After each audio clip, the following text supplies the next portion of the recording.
Aspirants, welcome to घटना सूत्र। मैं हूं दृष्टि जैन और आज हम करेंगे 25 जुलाई 2025 के prelims as well as mains के करंट अफेयर्स के क्वेश्चंस जो आज के न्यूज़पेपर से इंपॉर्टेंट हैं। तो सबसे फर्स्ट क्वेश्चन है, plague recently seen in the news is an infectious disease caused by which agent. तो जो प्लेग है वो किसके द्वारा होता है? तो the options are virus, fungi, bacteria और प्रोटोजोआ। तो जो अभी न्यूज़ में था plague, that is caused by bacteria. तो the correct answer is C. तो बैक्टीरिया का नाम दिया गया है, आप उसको नहीं भी याद रखोगे तो चलेगा। एक न्यूमोनिक प्लेग है, जो न्यूमोनिया आपने सुना होगा ना, न्यूमोनिया करके एक डिसीज़ होती है, उससे रिलेटेड ये प्लेग है। ठीक है, फिर आते हैं next question. Barak Valley recently in news is located in which state.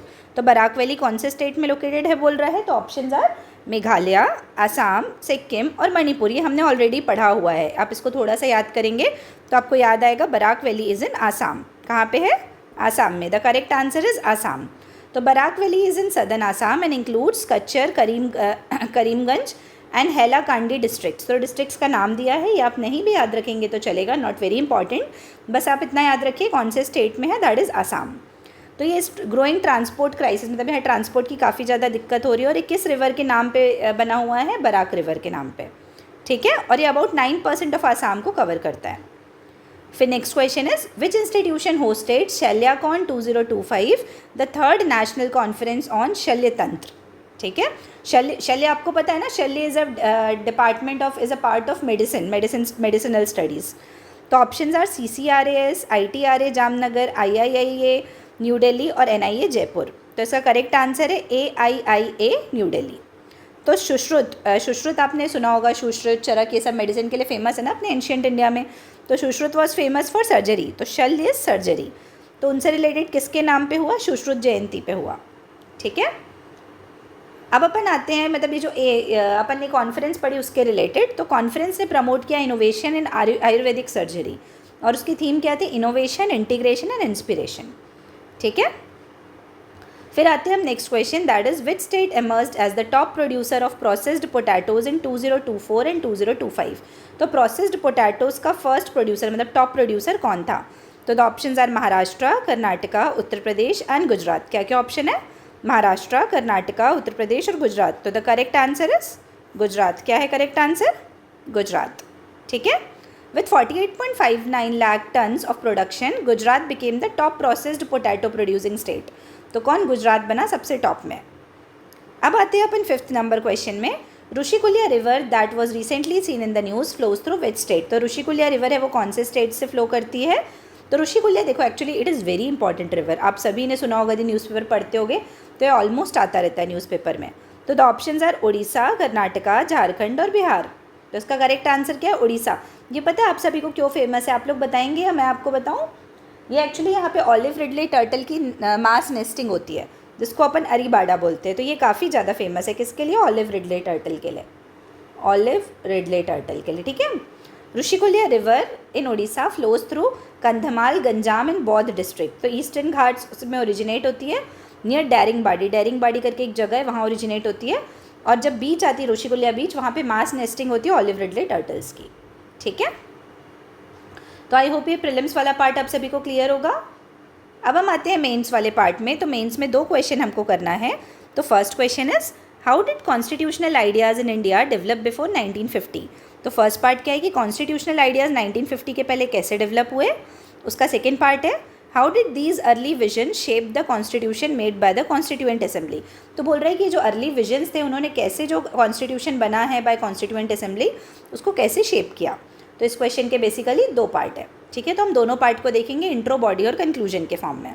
तो सबसे पहले कॉन्स्टिट्यूशन से रिलेटेड है, तो हम स्टार्ट भी कॉन्स्टिट्यूशन और कॉन्स्टिट्यूएंट असेंबली से करेंगे।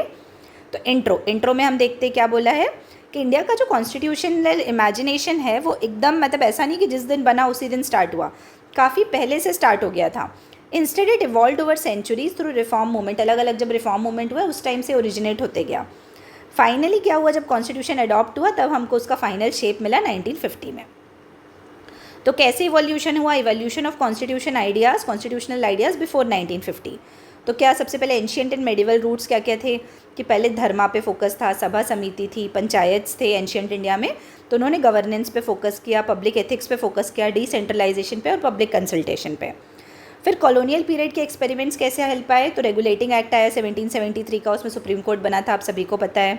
फिर चार्टर एक्ट्स आए, गवर्नमेंट ऑफ इंडिया एक्ट आए अलग अलग, उन्होंने फॉर्मलाइज किया एडमिनिस्ट्रेटिव स्ट्रक्चर को। फिर मॉडरेट नेशनलिस्ट थे, वैसे ही अपने एक्सट्रीमिस्ट नेशनलिस्ट थे, तो लेकिन जो मॉडरेट थे उन्होंने क्या किया, कॉन्स्टिट्यूशनल रिफॉर्म्स पे फोकस किया, तो उसमें civil liberties, Indian representation in governance, ये सब पे फोकस आया।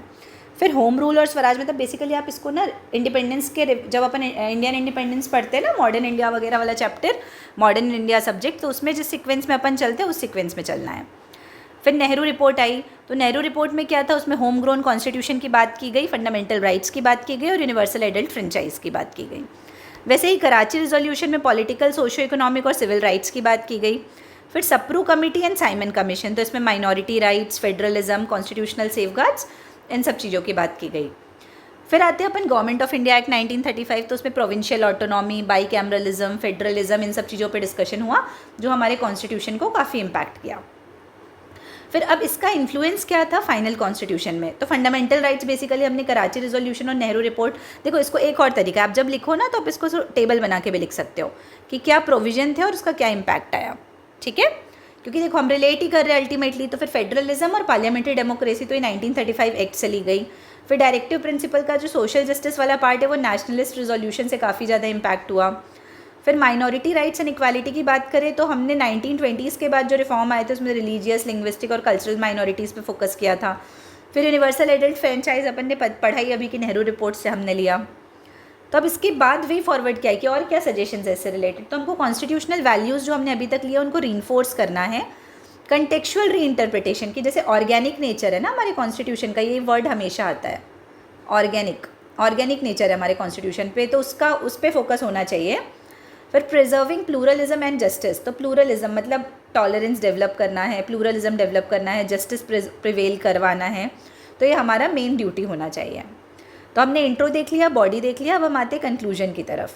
तो जो इंडियन कॉन्स्टिट्यूशन है वो कल्मिनेशन है लॉन्ग जर्नी का, कॉन्स्टिट्यूशनल एवोल्यूशन का, कि कहाँ से कहाँ तक हम अभी पहुँचे हैं। तो क्या है, हमको इस चीज़ को ध्यान रखना है कि हम अपना कॉन्स्टिट्यूशन को कितनी मेहनत से बनाए हैं या फोर फादर्स ने हमारे कितने काम किया है, तो हम उन वैल्यूज़ को कितने अच्छे से प्रिजर्व करके चलें, ठीक है। तो आई होप ये क्लियर है ये वाला आंसर।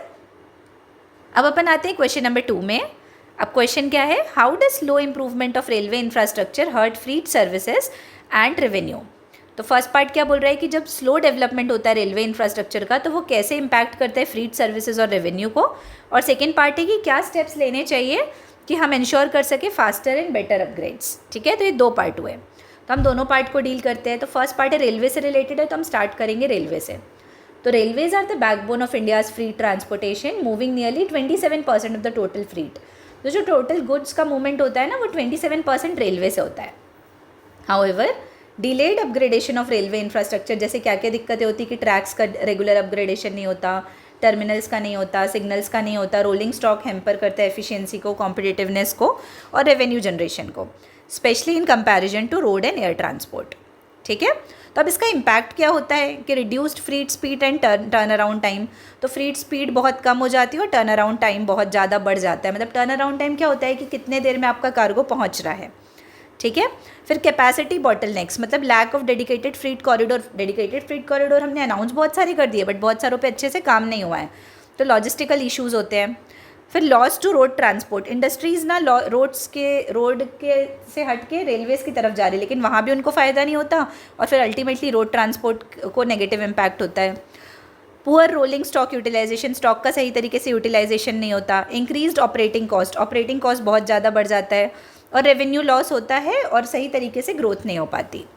तो हम स्टेप्स क्या क्या ले सकते हैं टाइमली और एफिशिएंट अपग्रेड्स के लिए कि डेडिकेटेड फ्रीड कॉरिडोर पे सही तरीके से काम हो, पब्लिक सेक्टर मतलब बेसिकली पब्लिक प्राइवेट पार्टिसिपेशन पे हम सही तरीके से काम करें। फिर मॉडर्नाइजेशन हो यार्ड्स और टर्मिनल्स का, जिससे डिजिटल ट्रैकिंग सही हो सके। मल्टी मॉडल कनेक्टिविटी पे हम फोकस करें, जैसे हम पोर्ट्स को, रोड्स को, रेलवेज़ को, एयरपोर्ट्स को हम सही तरीके से कनेक्ट करें।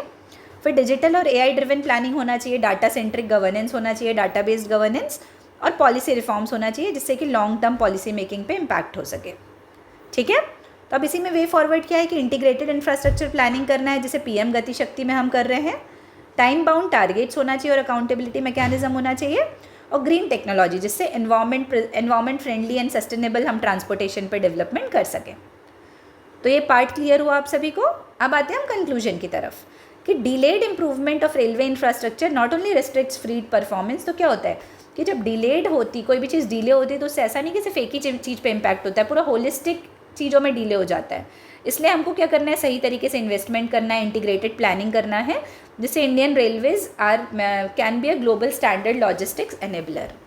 ठीक है, तो आई होप ये सेकेंड आंसर भी आप सभी को क्लियर है। अब अपन कल मिलेंगे कल की करंट अफेयर्स के साथ। ठीक है, तब तक के लिए आप सभी को बहुत बहुत धन्यवाद and all the very best. Thank you.